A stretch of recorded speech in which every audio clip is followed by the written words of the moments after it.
नमस्कार दोस्तों, स्वागत है आपका अपने YouTube channel destination history point में। मैं उम्मीद करता हूं कि आप सभी लोग अच्छे होंगे और इस कोरोना काल में जहां भी होंगे सुरक्षित होंगे और अपनी स्टडी को अच्छे से कर रहे होंगे, क्योंकि अब की बार घर वालों का सपना करना है पार, तो हम अपनी पढ़ाई को रखो बरकरार। इसलिए हम लाए हैं आपके लिए आरआरबी एनटीपीसी 2020-21 में आए प्रश्नों की जीएस पकड़ने के लिए प्रहार, जो आपके लिए आने वाले सभी एग्जाम्स के लिए बहुत हेल्पफुल होगी। यह सीरीज कुछ एक्स्ट्रा फैक्ट्स के साथ भी होगी। मैं उम्मीद करता हूं कि आप इस सीरीज का अवश्य लाभ लेंगे। तो चलिए स्टार्ट करते हैं आज की क्लास एक मोटिवेशनल कोट्स के साथ। तो मोटिवेशनल कोट्स क्या है? मोटिवेशनल कोट्स है, अगर आप सूर्य की तरह चमकना चाहते हैं तो पहले सूर्य की तरह जलना सीखो। क्या? अगर आप सूर्य की तरह चमकना चाहते हो तो पहले सूर्य की तरह जलना सीखो। इसलिए हमें कुछ प्राप्त करना है, यानी सूर्य की तरह अपनी अलग पहचान बनानी है, तो पहले मेहनत करनी ही होगी और हमें सूर्य की तरह तपना ही होगा। अपने लक्ष्य को अचीव करने के लिए हमें उस लक्ष्य के जैसी मेहनत करनी ही पड़ेगी। जितना बड़ा लक्ष्य होता है वो उतनी ही मेहनत मांगता है, इसलिए मेहनत करते रहो, एक दिन सफलता अवश्य मिलेगी। इसी जोश और उत्साह के साथ करते हैं अपनी क्लास स्टार्ट। तो पहला क्वेश्चन आज का क्वेश्चन क्या है? यूनिसेफ का मुख्यालय कहाँ पर है? तो यूनिसेफ का मुख्यालय कहाँ है? Option number A Geneva, option number B Paris, या option number C New York, option number D London. तो आंसर क्या होगा हमारा? आंसर होगा ऑप्शन नंबर सी न्यूयॉर्क। क्या? Option number C New York. अच्छा, कुछ एक्स्ट्रा फैक्ट के बारे में बात करते हैं। तो यूनिसेफ का जो फुल फॉर्म है वो क्या है? यूनाइटेड नेशंस चिल्ड्रंस फंड, यानी संयुक्त राष्ट्र बाल कोष। ठीक है, इसकी स्थापना कब हुई थी? तो इसकी स्थापना 11 दिसंबर 1946 को हुई थी। अच्छा, इसके कार्यकारी निदेशक कौन है? Executive director. तो एग्जीक्यूटिव डायरेक्टर हैं हेनरिटा एच फोरे। कौन? हेनरिटा एच फोरे। नेक्स्ट क्वेश्चन पर चलते हैं। नेक्स्ट क्वेश्चन क्या है? ब्लूटूथ के आविष्कारक कौन है? जो ब्लूटूथ है हमारी जो मोबाइल में आती हैं वो ब्लूटूथ, उसके आविष्कारक कौन है? तो उसके आविष्कारक हैं option number A Job Huston, या option number B John O Sullivan, या option number C Charles Babbage, या option number D Martin Cooper. तो आंसर क्या होगा हमारा? आंसर होगा option number A Job Hutson. कौन? Job Hutson. अच्छा, चार्ल्स बेबेज कौन है? तो ये हमारे कंप्यूटर के आविष्कारक हैं। अच्छा, मार्टिन कूपर कौन है? तो ये मार्टिन कूपर हमारे जो मोबाइल फ़ोन हैं उनके आविष्कारक में से एक है। ठीक है, नेक्स्ट क्वेश्चन पर चलते हैं। तो नेक्स्ट क्वेश्चन क्या है? भारत के अंतर्देशीय जलमार्ग की कुल लंबाई कितनी है? तो भारत के अंतर्देशीय जलमार्ग की लंबाई कितनी है? Option number A 15,200 kilometre, option number B 7,517 kilometre, option number C 14,500 kilometre, या ऑप्शन नंबर डी 14,200 किलोमीटर। तो आंसर क्या होगा हमारा? आंसर होगा option number C 14,500 kilometre. 14,500 kilometre हमारी भारत के अंतर्देशीय जलमार्ग की कुल लंबाई है, यानी इनलैंड वाटरवे की कुल लंबाई। अच्छा, 15,200 किलोमीटर के बारे में बात करें तो 15,200 किलोमीटर क्या है? तो जो 15,200 किलोमीटर है ये हमारे कुल स्थलीय सीमा की, भारत की कुल स्थलीय सीमा की लंबाई है। कितनी? 15,200 किलोमीटर भारत की कुल स्थलीय सीमा की। और 7517 की बात करें तो हमारी ये किसकी है? ये हमारी भारत की तटीय सीमा रेखा की लंबाई है, तटीय सीमा रेखा की लंबाई। वैसे तो 7516.6 है, लेकिन हम कह सकते हैं अप्रोक्सीमेट 7517। ठीक है, नेक्स्ट और कुछ एक्स्ट्रा फैक्ट के और बारे में बात करते हैं कि भारतीय अंतर्देशीय जलमार्ग प्राधिकरण कब स्थापित हुआ था? तो ये 27 अक्टूबर 1986 को स्थापित हुआ था। और दूसरा है भारतीय अंतर्देशीय जलमार्ग का मुख्यालय कहाँ है? तो ये हमारा नोएडा उत्तर प्रदेश में है। कहाँ है? नोएडा उत्तर प्रदेश में।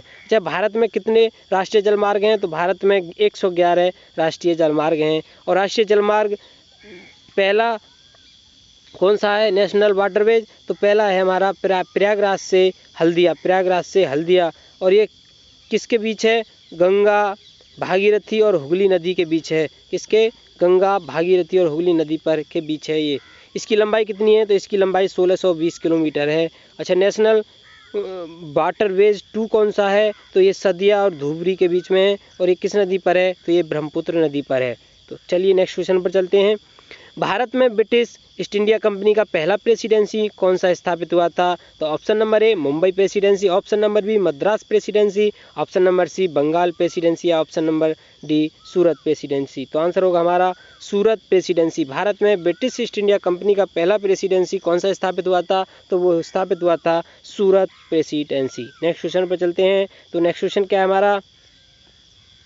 पहली ट्रेन भारत में कब चलाई गई थी? तो पहली ट्रेन भारत में कब चलाई गई थी? Option number A 1853, option number B 1825 या ऑप्शन नंबर सी 1854 या ऑप्शन नंबर डी 1951। तो आंसर क्या होगा हमारा? आंसर होगा ऑप्शन नंबर ए 1853। भारत में जो पहली ट्रेन थी वो 1853 में चलाई गई थी। नेक्स्ट क्वेश्चन पर चलते हैं।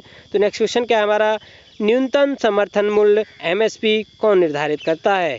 यानी मिनिमम सपोर्टिंग प्राइस कौन निर्धारित करता है? तो ऑप्शन नंबर ए केंद्रीय सांख्यिकी संगठन, ऑप्शन नंबर बी गृह मंत्रालय, ऑप्शन नंबर सी कृषि एवं किसान कल्याण मंत्रालय या ऑप्शन नंबर डी कृषि लागत एवं मूल्य आयोग CACP। तो आंसर क्या होगा हमारा? तो आंसर होगा ऑप्शन नंबर डी कृषि लागत एवं मूल्य आयोग CACP न्यूनतम समर्थन मूल्य को निर्धारित कौन करता है? तो कृषि लागत एवं मूल्य आयोग। नेक्स्ट क्वेश्चन पर चलते हैं। तो नेक्स्ट क्वेश्चन क्या है हमारा? द्वितीय वंदे भारत एक्सप्रेस कहाँ से कहाँ तक चली थी? तो ऑप्शन नंबर ए दिल्ली से Varanasi, option number B Delhi से Kolkata, option number C Delhi से कटरा या ऑप्शन नंबर डी दिल्ली से जयपुर। तो आंसर क्या होगा हमारा? आंसर होगा ऑप्शन नंबर सी दिल्ली से कटरा। द्वितीय वंदे भारत एक्सप्रेस कहाँ से कहाँ तक चली थी? तो ऑप्शन नंबर सी दिल्ली से कटरा।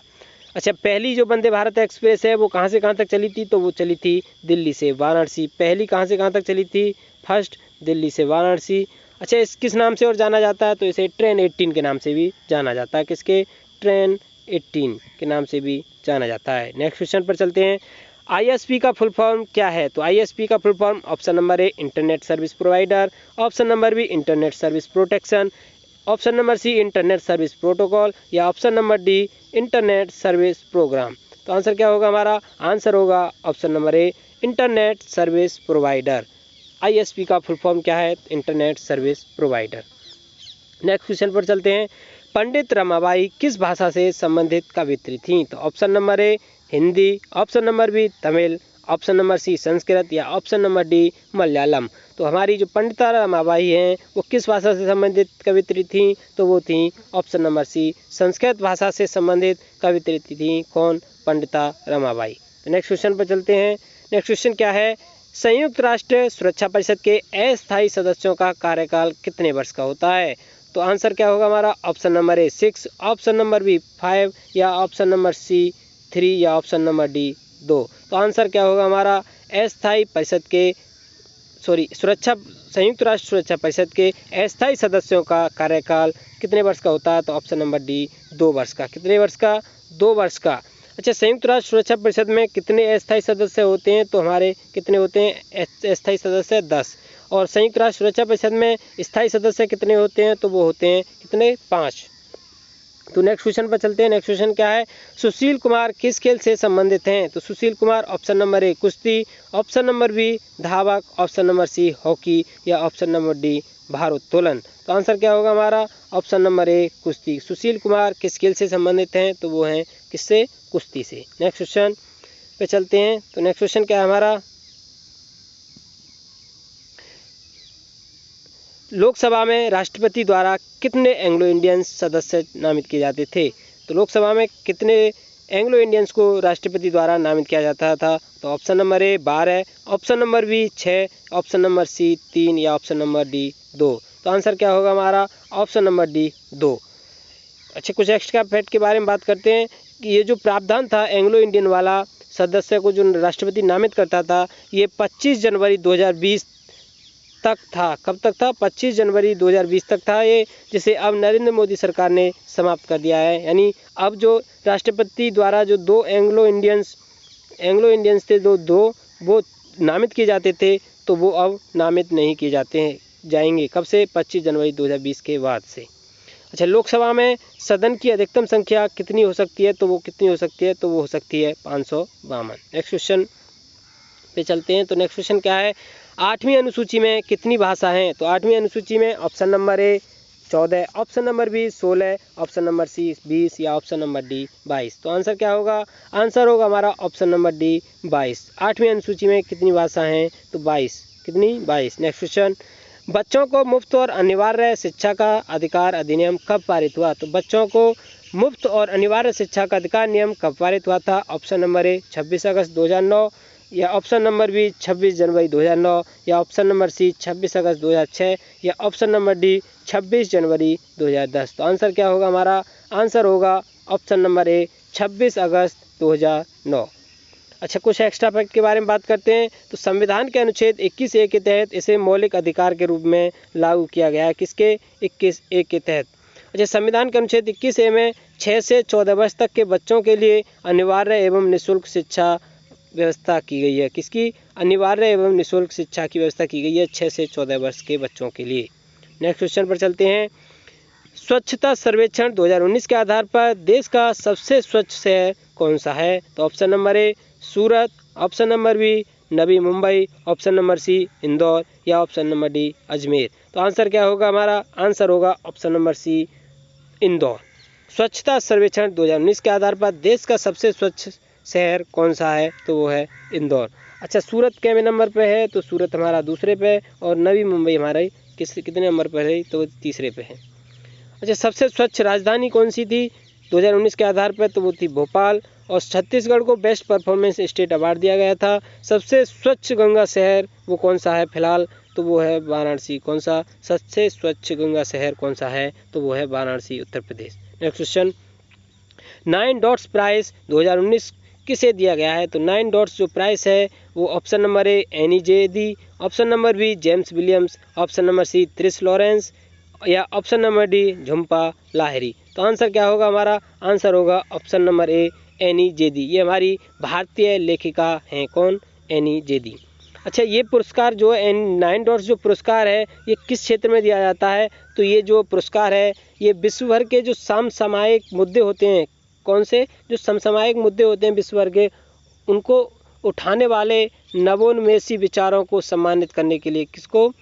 जो विश्व भर के समसामयिक मुद्दों को उठाने वाले नवोन्मेषी विचारों को सम्मानित करने वालों के लिए पुरस्कृत किया जाता है। कौन सा? 9 डॉट्स प्राइज। ठीक है। अच्छा, जेम्स विलियम्स, तो ये इनको 2017 का 9 डॉट्स प्राइज मिला था जेम्स विलियम्स को 2017 का। अच्छा, त्रिश जो लॉरेंज हैं इन्हें 2021 का मिलेगा। किसका? 2021 का। त्रिश लॉरेंज के लिए 2021 का 9 डॉट्स प्राइज दिया जाएगा। अच्छा, नेक्स्ट क्वेश्चन पर चलते हैं। पुलवामा आतंकी हमला कब हुआ था? तो पुलवामा जो आतंकी हमला है वो कब हुआ था? तो ऑप्शन नंबर ए 14 फरवरी 2019, ऑप्शन नंबर बी 14 मार्च 2019 या ऑप्शन नंबर सी 14 जनवरी 2019 या ऑप्शन नंबर डी 14 फरवरी 2020। तो आंसर क्या होगा हमारा? आंसर होगा ऑप्शन नंबर ए 14 फरवरी 2019। तो नेक्स्ट क्वेश्चन पर चलते हैं। नेक्स्ट क्वेश्चन क्या है? गांधी इरविन समझौता कब हुआ था? तो गांधी इरविन समझौता option number A 5 March 1931, option number B 12 March 1932, option number C 15 March 1931 या ऑप्शन नंबर डी 5 फरवरी 1931। तो आंसर क्या होगा हमारा? आंसर होगा ऑप्शन नंबर ए 5 मार्च 1931 को गांधी इरविन समझौता हुआ था। कब हुआ था? 5 मार्च 1931 को। नेक्स्ट क्वेश्चन पर चलते हैं। मोपला विद्रोह कब हुआ था? तो मोपला विद्रोह option number A 1919, option number B 1920 या ऑप्शन नंबर सी 1921 या ऑप्शन नंबर डी 1922। तो आंसर क्या होगा हमारा? आंसर होगा ऑप्शन नंबर सी 1921। मोपला विद्रोह कब हुआ था? तो मोपला विद्रोह 1921 में हुआ था। तो चलते हैं नेक्स्ट क्वेश्चन और आज के अपने आखिरी क्वेश्चन पर। तो आखिरी क्वेश्चन क्या है हमारा? अनुच्छेद 12 से 35 किससे संबंधित हैं? जो अनुच्छेद हैं हमारे 12 से 35 वो किससे संबंधित हैं? तो ऑप्शन नंबर ए मौलिक कर्तव्य, ऑप्शन नंबर बी राज्य के नीति निर्देशक तत्व या ऑप्शन नंबर सी मौलिक अधिकार, ऑप्शन नंबर डी नागरिकता। तो आंसर क्या होगा हमारा? आंसर होगा ऑप्शन नंबर सी मौलिक अधिकार। जो अनुच्छेद हमारा 12 से 35 है वो किससे संबंधित है? वो मौलिक अधिकार से संबंधित है। अच्छा, मौलिक कर्तव्य का अनुच्छेद कौन सा है? तो हमारा मौलिक कर्तव्य के लिए अनुच्छेद है वो है हमारा 51 का ए। अच्छा, राज्य के नीति निर्देशक तत्व हमारे किस आर्टिकल में? तो ये हमारे किस में है? तो ये हमारे 36 से 51 में। किस में? 36 से 51। अच्छा, नागरिकता की बात करें तो नागरिकता हमारी वो है आर्टिकल 5 से 11 में। कितने में? आर्टिकल 5 से 11 में नागरिकता। मौलिक अधिकार हमारे 12 से 35, राज्य के नीति निर्देशक तत्व वो 36 से 51 और मौलिक कर्तव्य हमारे आर्टिकल 51 ए में सम्मिलित हैं। तो आज की क्लास हम यहीं समाप्त करते हैं। उम्मीद करता हूँ आपको मेरी क्लास अच्छी लगी होगी। अगर क्लास अच्छी लगी हो तो प्लीज़ लाइक, कमेंट और अपने दोस्तों को शेयर ज़रूर करें। और अभी तक आपने मेरे चैनल को सब्सक्राइब नहीं किया है तो please subscribe and bell icon को प्रेस ज़रूर करें क्योंकि आने वाली वीडियोज़ की अपडेट आपको मिलते रहें। और अगर आपको PDF चाहिए तो मेरे टेलीग्राम चैनल को ज्वाइन करें, उसका लिंक आपको डिस्क्रिप्शन में मिल जाएगा। तो आज की क्लास यहीं समाप्त करते हैं। थैंक यू, धन्यवाद। आपका दिन शुभ हो।